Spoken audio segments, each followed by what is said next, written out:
Hello everyone, it's Paige and welcome back to my YouTube channel. I have some very exciting and interesting news, so I thought we could do a sit down video. I am sitting down on the floor for this video so we can chat and talk a little bit because I'm very excited about this. So let's just get right on into it.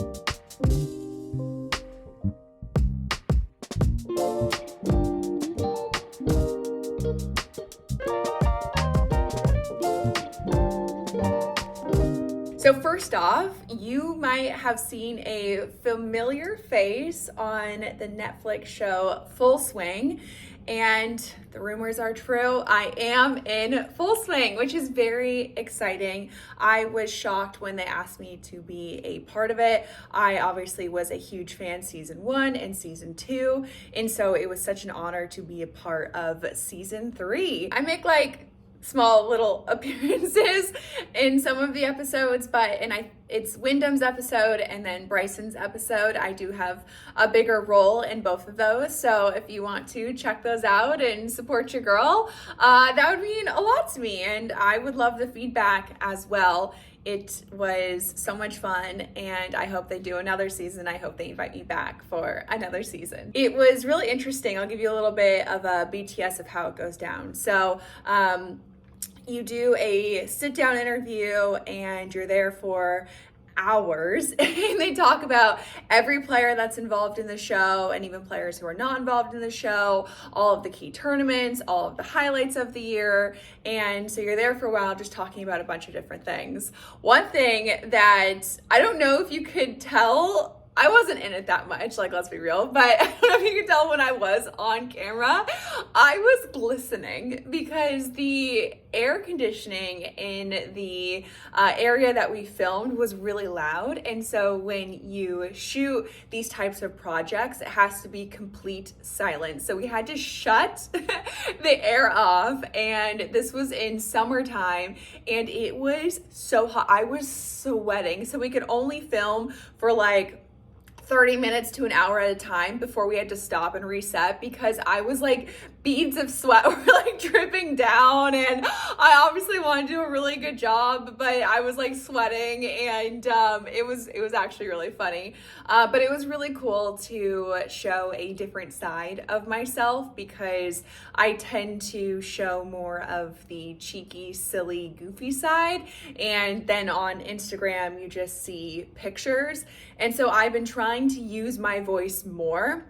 And if you have been a subscriber on YouTube for a while, that's not really a surprise for you. I tend to show different sides of myself on YouTube, from course instruction to my playing side to lifestyle. We do these sit down and chat videos, and so you are used to seeing me talk, but a lot of people who only know me from maybe my Instagram or clickbait headlines are unfamiliar with my talking game. So I was really nervous to speak and be in a different type of role than what I normally am in or have been in for most of my career. So it was really exciting to do something outside of my comfort zone. And that was a goal for me this year, was to try new work opportunities. What I tend to do is just stay in my wheelhouse, and I can throw those fastballs all day long, but I want to challenge myself and I want to try new opportunities. And so this was something that was really exciting outside of my comfort zone, and I think showing people a different side of myself, which is exactly what I wanted to do this year, which leads us into the next opportunity. Now, the next opportunity, and this is one I cannot wait for, and it's coming up fairly soon. So I was gonna say, as you know, but I don't know if I've actually talked about this on here yet. I am part of the Creator Council, which was created by the PGA Tour. So they picked content creators in the golf industry who has had an impact, who has been around, and they created a council for us to give our feedback and how we can help improve the viewer experience for you when you're watching the PGA Tour, and just our input on how we can contribute from a content perspective. So it's been really cool so far, and obviously a massive honor to be a part of that. When I first started this journey, I never thought I would be in this position. And I think I have a tendency of having imposter syndrome, and I tend to be my own worst critic. And so I will downplay my success, or I will downplay these parts of my business or my life because I don't have full confidence in myself. And so I've been working on that this year and really trying to be my biggest fan. I think that's something that we can all take away, is that life is hard enough, and if you don't have your own back, then no one will. So it's really about, one, self-confidence, being self-assured, but also you have to be your biggest fan in life. You have to love yourself, you have to root yourself on, you have to push yourself.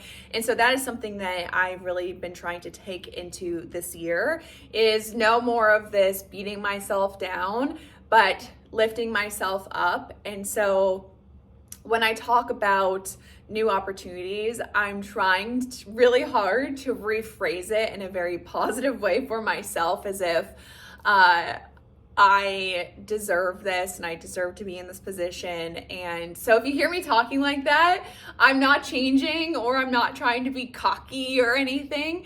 I really am just trying to be a bigger fan to myself, and also just nicer to myself, because I feel like my self-talk is not positive, yet I will lift everyone else up. And so I'm trying to give myself that same type of treatment. So if you hear me kind of switching the way that I talk about my career or what I'm doing, it is intentional, because I'm trying to be more positive and I'm trying to be a bigger fan of myself. So I was going to say, I never thought I would be in this position, and when I started this, and I was going to do this whole thing, and I was like, you know what? No, I am honored to be in this position, but I also feel like I have contributed a ton to the golf media landscape, and I am so proud to be in this position because I have worked so hard to get here, and it's been amazing so far. That was better. Okay, the self-talk was better on that one. I was mentioning the Creator Council because the PGA Tour has started doing the Creator Classic. So I was a part of the first Creator Classic, which was at Eastlake for the Tour Championship last August. And I was very nervous to compete because it was my first time playing competitive stroke play in years. And I documented my journey on preparing for that event, because, you know, I have a very love-hate relationship with the game of golf, and especially competitive golf. It was a time for me to push myself outside of my comfort zone, and I am so happy that I did it. But it also reminded me that I don't know if I can fully heal my relationship with competitive golf, and I don't know if it's something that I truly love. And I am always working through that, and I will continue to say yes to competitive tournaments and to continue to push myself, but also with the understanding that I just don't really like this so much. I love golf, and I love playing for fun, and I love practicing, but I truly just don't really love competitive golf. So the Creator Classic is a competitive stroke play event against your peers.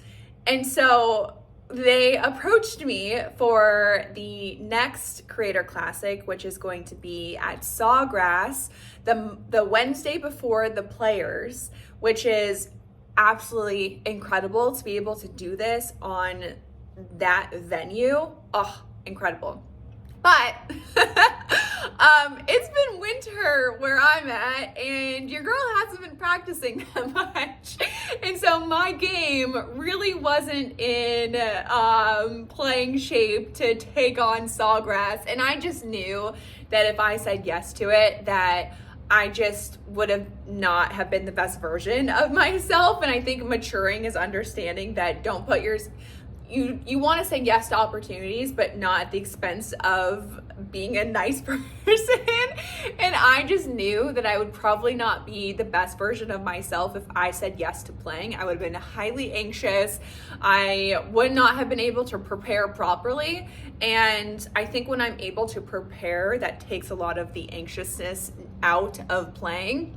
But when you're not able to prepare and you're at an incredible venue and there's just all these factors. And so I said, I am not ready to play in this event, but I would love the opportunity to do on course. And they said yes, which was awesome. I have been, to not put it lightly, I've been begging to do like an on-course reporter type of job for years now, kind of in a joking way, but I just feel like it's something that I would excel at because I, one, am highly knowledgeable about golf.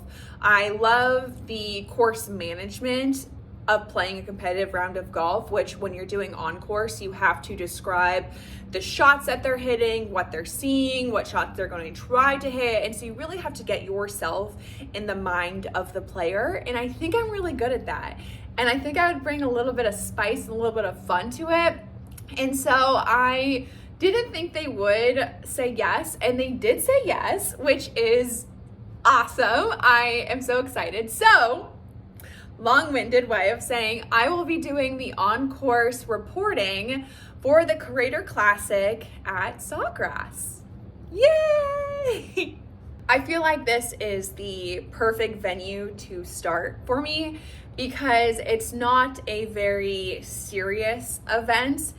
Yes, there are a ton of amazing players at a world-class venue, but they want to bring the side of golf media into it, and they want to separate it from what the PGA Tour is. Obviously, they are the best players in the world, and it has a more serious type of tone. But when creators are playing, we're supposed to bring the energy. And I think in the first Creator Classic, we were all so nervous and didn't know what to expect. And so we didn't bring out a lot of our personalities. I mean, I can really only speak to myself. I was shaking. I was like this the entire time. I could barely hit a putt. I chunked my first putt. I legitimately, a tuft of grass popped up after I hit my putt because I was so nervous. And so if I could barely swing a club and execute shots, I was incapable of talking.